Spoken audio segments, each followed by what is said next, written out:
Hey, this is Kevin Neeld, author of Ultimate Hockey Training, and I'm back today with another video on one of the most important physical attributes a hockey player can develop: conditioning. Like speed, almost all players recognize the importance of conditioning. On an individual basis, conditioning can determine ice time.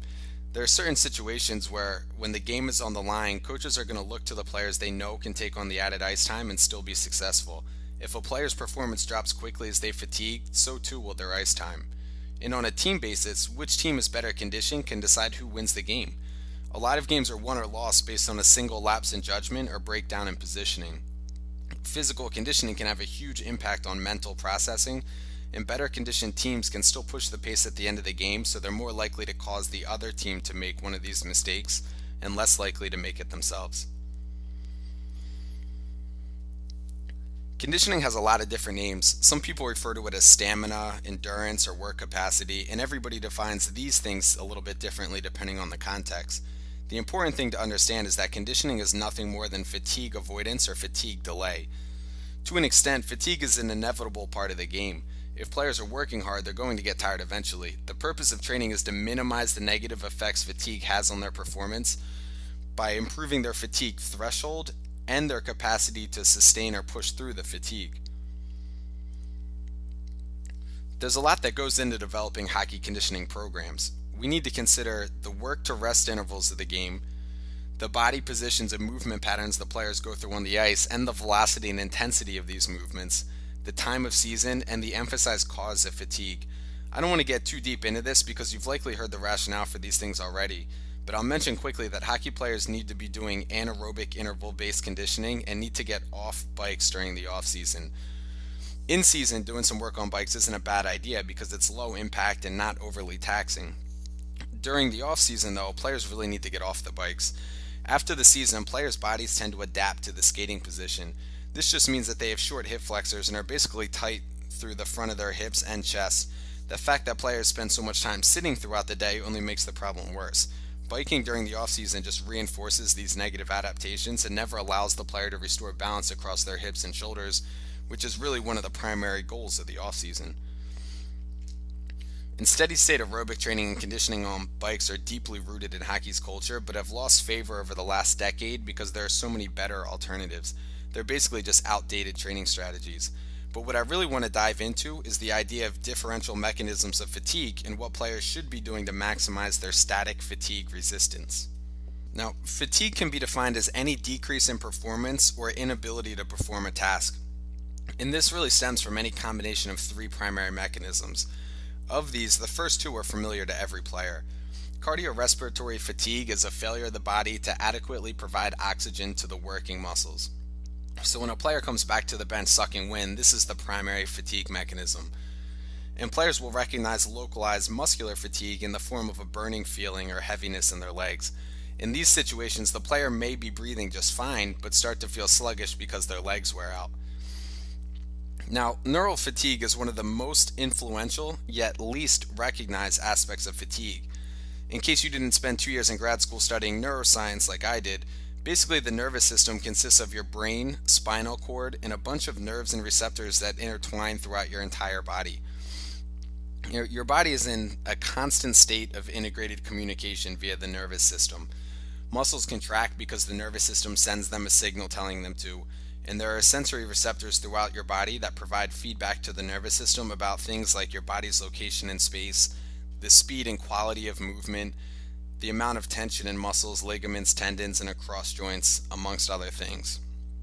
In other words, the nervous system governs every single aspect of human movement and therefore of performance. Neural fatigue describes a situation where the nervous system is not able to fully activate your muscles and/or isn't able to do so with proper timing. This isn't as recognizable to players as the other two forms, but it's certainly one that every player experiences. And it's important to note that fatigue never presents in only one of these forms. It's always a combination of the three. In fact, the reason neural fatigue isn't easily recognizable is because it always occurs in concert with the other two mechanisms. As an example, if a player's leg and hip musculature begins to fatigue, the player will put less force into the ice with each stride. Now the player will need to exert a greater amount of effort into each stride to maintain their speed. This will cause an increase in cardiorespiratory fatigue because more oxygen will need to be delivered to accommodate the increased effort, an increase in localized muscular fatigue because the muscles will be operating at a higher proportion of their maximal capacity, and in neural fatigue because the nervous system will need to activate a greater proportion of the working muscle to maintain their force production. The important take-home from this is that fatigue is multidimensional and all systems are heavily dependent upon each other.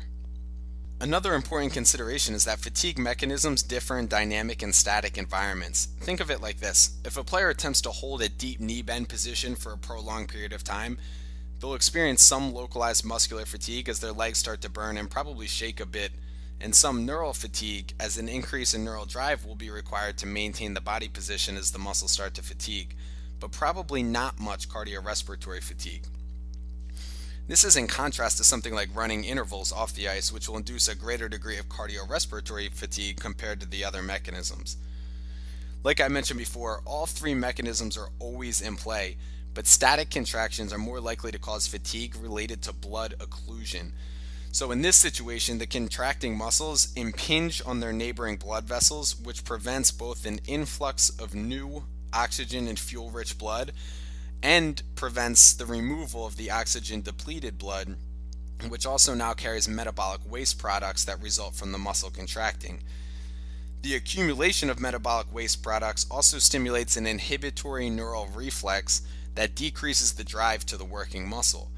This situation is avoided to a greater degree in dynamic contractions because the rhythmic movement of the muscle shortening and lengthening actually facilitates blood vessel constriction and expansion, which has a blood pumping effect.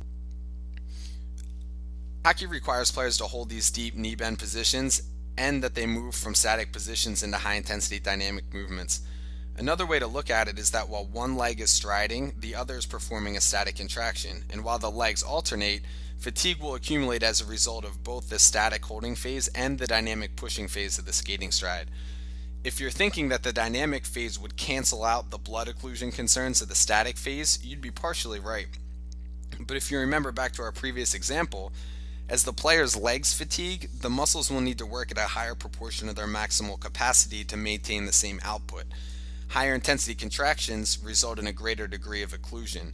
In other words, as fatigue accumulates, blood occlusion becomes a greater concern during all phases of the skating stride. This is why a player's legs may feel full or towards the end of shifts or towards the end of games. The good thing is that every system in the body is trainable. To be overly simplistic, the body adapts to the demands placed on it. So to increase any system's capacity, you just need to create a slight overload and provide adequate time for the adaptation to occur. As I said before, conditioning is about proving the fatigue threshold and the capacity to sustain or push through fatigue. Relevant to static conditioning, you can accomplish this using IsoHolds, which just involves holding specific positions for prolonged periods of time. Depending on the player and the position of the hold, these exercises can have a number of other benefits, including improvements in strength and flexibility. As with every aspect of training, IsoHold work should follow a progression. The most basic level of progressing these is simply by holding the position for longer periods of time. So you can start with holds around 20 to 30 seconds and progress to up to holds for about 60 seconds or a minute. At that point, you're going to want to progress to the next level, which is by adding an external load. Again, how you do this will depend on the body position of the IsoHold, but weight vests usually serve this purpose pretty well. The final level of progression involves alternating periods of static holds with dynamic movements. And this is the most hockey specific because this is exactly what players do on the ice. These pictures illustrate one application of this idea. This exercise is called a split squat IsoHold into slide board. So with these, the player holds a split squat position with their front foot on the board for a set period of time, like 5 to 10 seconds. You can see this position in the picture in the bottom left hand corner. After this 5 to 10 second time period, they immediately explode into slide boarding for a set number of reps, usually 5, and then go down into a split squat on the other side of the board to repeat the process on their other leg. The number of times they go through this on each leg can be progressed and external loads can be added, just like in previous progression levels. Before we wrap up, I want to reiterate the big take-home message from this.